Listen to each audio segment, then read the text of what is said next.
ব্যর্থ না হওয়ার সবচাইতে নিশ্চিত পথ হলো সাফল্য অর্জনের দৃঢ় সংকল্প হওয়া।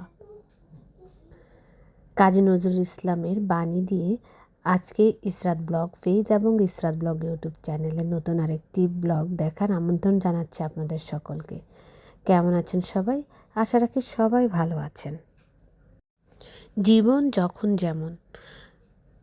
যখন যেমন তেমন করে মানিয়ে নিয়ে চলার আরেক নামই হচ্ছে বাস্তবতা। কবি নজরুলের আরেকটি বাণী, অন্ধের মতো কিছু না বুঝিয়া না শুনিয়া ভেড়ার মতো পিছন ধরিয়া চলিও না, নিজের বুদ্ধি নিজের কার্যশক্তিকে জাগাইয়া তোলো।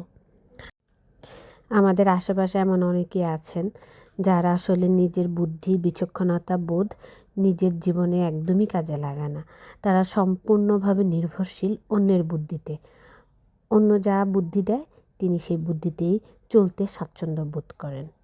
তিনি ভুলেই যান যে আল্লাহ ওনাকে একটা মস্তিষ্ক দিয়েছেন, একটা অনুভূতি দিয়েছেন, ভালো মন্দ বিচার করার শক্তি দিয়েছেন। আপনি বা আমি যখন অন্যের বুদ্ধিতে নির্ভরশীল হয়ে যাব, তখন কিন্তু আসলে জীবন চলার পথে সফলতাটা অর্জন খুব দুষ্কর হয়ে পড়ে। কারণ আপনি তো আপনার প্রতি নিজেই আস্থাশীল না, আপনি তো অন্যের উপরে নির্ভর। তাহলে আপনার যে একটা লক্ষ্য থাকবে, সেই লক্ষ্যতে তো আপনি অন্যের উপর নির্ভর করে কখনোই পৌঁছাতে পারবেন না।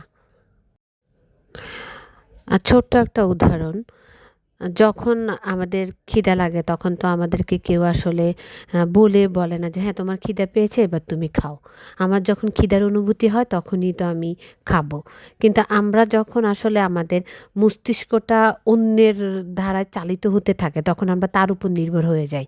তখন যদি সে আমাকে বলে যে তোমার এখন খাবার সময়, তুমি এখন খাও, ঠিক আমরা তখন খেতে যাব। তোমার এখন বাইরে যাওয়ার সময়, তুমি এখন বাইরে যাও।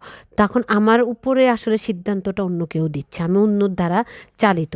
আর যারা আসলে এইভাবে অন্যের উপর নির্ভরশীল হয়ে যায়, তারা আসলে জীবন চলা তাদের জন্য অনেক কঠিন হয়ে পড়ে। আর সেজন্যই আসলে আমরা আসলে ছোটোবেলা থেকেই আমাদের বাচ্চা বলেন, বাচ্চাদের থেকেই আসলে তাদেরকে এই শিক্ষাটা দিয়ে আস্তে আস্তে নিজের সিদ্ধান্ত নিজে গ্রহণ করার শক্তি থাকতে হবে। সে নিজের ভালো মন্দ নিজে বোঝার শক্তি থাকতে হবে।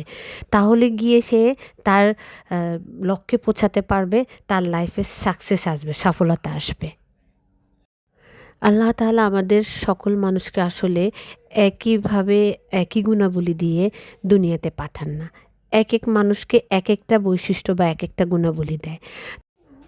আমাদের প্রতিটা মানুষের ভিতরই একেকটা প্রতিভা থাকে। কারো প্রতিভা কেউ খুব তাড়াতাড়ি প্রকাশ করতে পারে, আর কারো প্রতিভা হয়তো প্রকাশ করতে পারে না। আর কিছু মানুষ আছে যে তার যে প্রতিভা আছে সে নিজেই জানে না। প্রতিভাটাকে সবসময় বের করে আনতে হয়।